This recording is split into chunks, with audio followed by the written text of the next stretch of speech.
જય શ્રી કૃષ્ણ વાલા મિત્રો. પુરુષોત્તમ માસની કથા, અધ્યાય 11મો. મેઘાવતીને વરદાન પ્રાપ્તિ.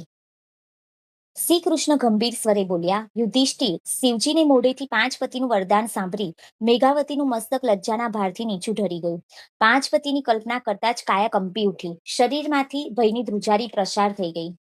શિવજી બોલ્યા, બેટા, તે મારી પાસે 5 વાર પતિની માગણી કરી. તને વરદાન આપવાનું વચન તો આપી ચૂક્યો હતો. 5 પતિની તારી મહેચ્છા પરિપૂર્ણ ન થાય તો મારું વચન ફોક થાય. પણ બેટા, ચિંતા ના કરીશ. પરાક્રમી સુશીલને ધર્માચરીને 5 પતિ જરૂર પ્રાપ્ત થશે. ના ઉમાપતિ, ના. 5 પતિની પત્ની બની મારે લાંછનભર્યું જીવન નથી જીવવું. મેં તો માત્ર ને ફક્ત એક જ પતિની માગણી મૂકી હતી. એટલે દુઃખના આવેગમાં હું ભાન ભૂલી ગઈ હતી. 5 વાર પતિ આપો એમ બોલાઈ ગયું. મારો અપરાધ ક્ષમા કરો. બેટી, આપેલું વરદાન કઈ રીતે મિથ્યા થાય?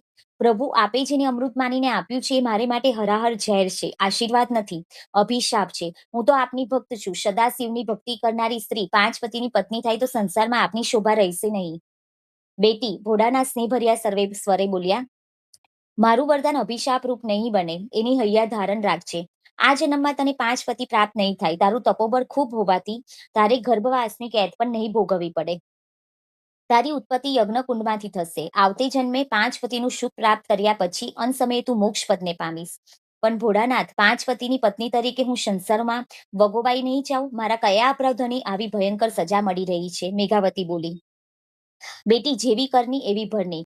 તારે ત્યાં તારું હિત કરવા આવેલા દુર્વાસાને તે તારી ભક્તિના અભિમાનમાં અપમાનિત કર્યા છે.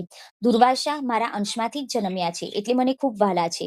બેટી, દુર્વાસાની કોપ શક્તિ એવી પ્રચંડ છે કે એની આગમાં 3 લોક બળીને ખાક થઈ જાય છે. તે એમના બ્રહ્મતેજનું અપમાન કર્યું છે. તારો બીજો અપરાધ તો આનાથી ભયંકર છે. બીજો કયો અપરાધ મેં કર્યો છે? તું પુરુષોત્તમ માસની ઘોર નિંદા કરી છે.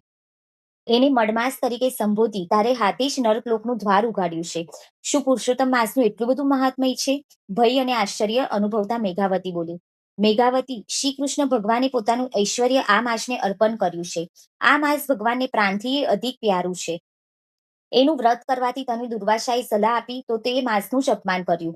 એ અનાદારના ફળ રૂપે તને આ 5 પતિની પ્રાપ્તિની સજા મળી.